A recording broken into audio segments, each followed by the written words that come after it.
Okay, everybody, here is part two of the end of the Mexican Revolution. I'll try to keep this quick because I think there's a lot of sources that you can check out. I did put a new source for you on Schoology that's a text. Also, note that there's a couple of video clips and the movie that is the one we watched in class. We had watched almost the first hour of it, so the second part of it really focuses a great deal on some of this content, should you check it out. The other thing that we see Calles creating is a political party to kind of organize some of the political infrastructure for the central government. And this is putting in place what comes to be known as the PNR, or the National Revolutionary Party. Okay, and so some of the goals of Calles are really connected to this, kind of reform effort, but at the same time, one that's very, very moderate, and some of the goals of that party are connected. We do see the I don't know what's going on with my computer, I guess. Woo! Some of the things that happen toward the end, Caius is around for about a decade, so it's a really long time. And as noted, Maximoto really creates this kind of corrupt system where he is not necessarily elected and reelected, but pulls the strings from behind, and that becomes problematic because you have a lot of these like really weak leaders who are puppets. In addition to that, you're going to see the Great Depression, and just like every society we've looked at, the Great Depression is going to have a really big impact on Mexico because it really upends things that are happening in the United States. So, one thing we see, for example, is some Mexicans who move back, people who were like indigenous who perhaps lost their land and then are seeking work and end up in the United States when things get really bad during the Dust Bowl and whatnot. They're going to come back to Mexico in large numbers, and they're going to flock to the city. So Mexico City now has a refugee problem.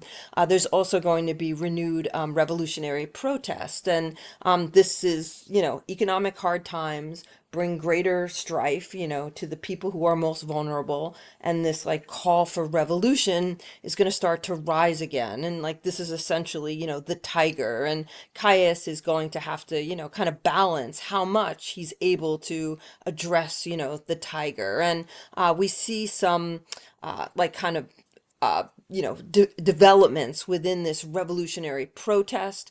There's a lot of organizing for specific groups. One example of that will be the National Congress of Women Workers and Peasants. So these are, industrial workers who are women, right?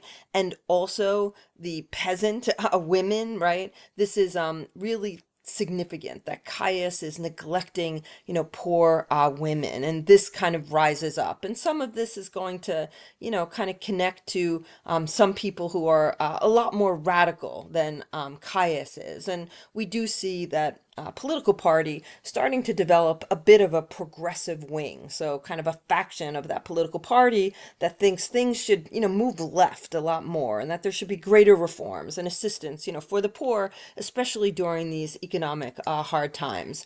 The answer to this will be the rise of Cardenas, who is going to be somebody who's initially endorsed by Caius, essentially somebody who becomes elected and will be one of these puppets for Caius. But he doesn't turn out to be that way. He turns out to have a mind of his own, and he becomes arguably maybe the very significant reformer. So if you're looking at, where in the Mexican Revolution, legacy, do we really see some significant reforms? And we see this in terms of the spirit of service. His personality is going to be, he cuts his own salary. He's somebody who puts the priority of being president and serving the people kind of at the very forefront of his rule. So he's a little atypical in the lineup of, Mexican presidents, because he really does have this kind of integrity piece, and he kind of moves some of the policies into a much more progressive, left. And we do see very comprehensive land reform that's going to have monetary support attached to it. So support for capital, for example. There are going to be many different programs for land reform. the ejidos, these communal indigenous lands. Some folks are going to get their land back. And so, we see peasant farmers in places like Morelos who are going to be farming their own land again. And, this creates like tremendous opportunities. There's also ranchos, so land in the north that's going to be parceled up. So depending on where you are on the map of Mexico, there might be a variety of different types of land reform programs. Labor reform is going to be really significant, whereas you had kind of this almost like government endorsed organization, the CROM, you now have the ability for much more union organizing and a great deal more policies for workers that include protections, things that workers had always been asking for, better treatment, fewer hours, higher pay. So a great deal of those kinds of efforts. And this becomes really, really significant. And this is like, maybe lining up with, he comes around in the time period just in the middle of the Depression. And so this is maybe a significant time period because there is, is he creating kind of a New Deal? Not necessarily, but I think there's some degree of support that's kind of attached to the Depression. We also do see very active participation for women's rights, although it will not lead to suffrage. We don't see that till the 1950s. There is kind of some political activism that's going to invite women into it, and so that becomes important. And we do get Cardenas is somebody who's indigenous himself, and so he does attach really significant policies to the kind of indigenous culture and the indigenous history. So he's going to continue a great deal of that focus. Okay. Some of the legacies, and this is a space where you might want to do some additional research. I'll see what I can post in class for some of these topics. It also does pop up in the video, the one that's the longer documentary. And there's quite a few legacies, right? So I'm just going to mention a few. One is this notion of the cosmic race. Some of this like national consciousness really sticks. It develops during Obregon's period and then kind of, changes and ultimately is very connected to literature and art. So if you want to pursue some of that legacy, Smart History is a great website. It has a lot of the art related to the Mexican Revolution. For example, the one that we looked at in the public building, the government palace that was done by Diego Rivera. And there's many other artists that you could also look at to kind of see some of the empowerment of the Mexican people and this national identity that becomes very present everywhere you go in Mexico City in terms of this like public art. And this notion that, Mexico has some degree of being empowered because they have this like kind of, mixed race identity, that it's not necessarily something problematic, it's something, to be celebrated. And some of that idea is connected to the national consciousness of the time. We do see after Cardenas, so after like the 1940 time, you are going to see a lot less impact of the 1917 Constitution, unfortunately, and you'll see maybe some degree of an end to the social revolution.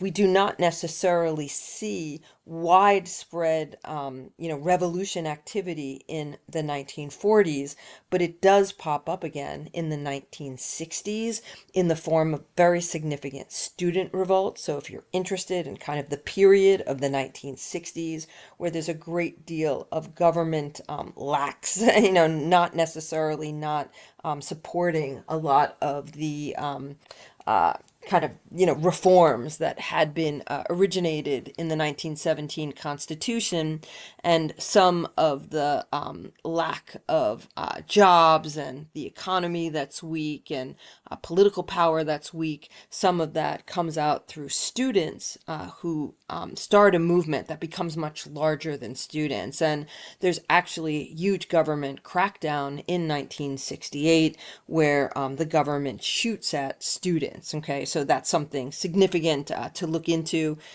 Some of that is in the video, I believe, of the storm that swept Mexico toward the end.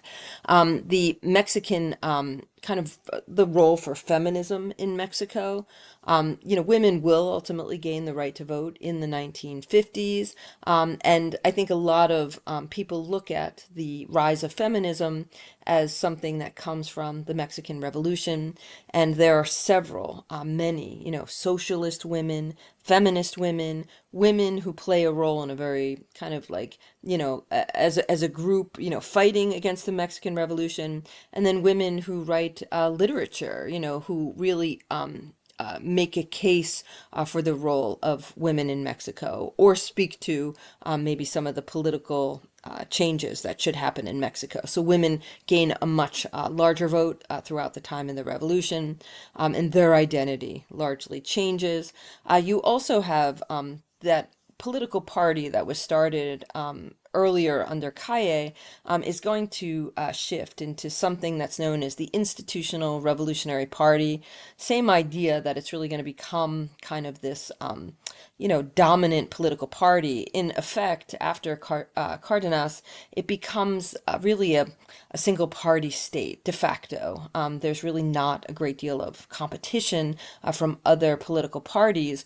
And every president until like modern times is going to be a leader in the PRI. And so this kind of speaks to some of the, less democratic ways in which we see a legacy. So if you really wanted to ask to what extent does the Mexican Revolution create kind of long-term democratic thinking, that's not necessarily the case. The revolution has some significant social impacts, and the creation of the 1917 Constitution kind of representing what people were calling for. There are some attempts to do it under Cardenas, but it doesn't necessarily continue to have that role. And, it is, for some time, a really, really significant issue in the 40s and the 50s and the 60s, where there's a great deal of, one of the things that happens in the 60s that kind of sets up that student revolt is the hosting of the Mexican Olympics. And this is the, Summer Olympic Games. And so all of these folks are going to be coming to Mexico City. And there's a great deal, as there are always, we see the same debate happening with FIFA in New Jersey. There's a lot of, discontent when everybody in the local area is paying for something that isn't going to benefit them. And so some of the infrastructure and the focus on the Olympics, becomes a detraction from some of the efforts of the government to help its own people. And that leads to some of the student revolt, which then, boils over. So I hope that helps. I will see you in class.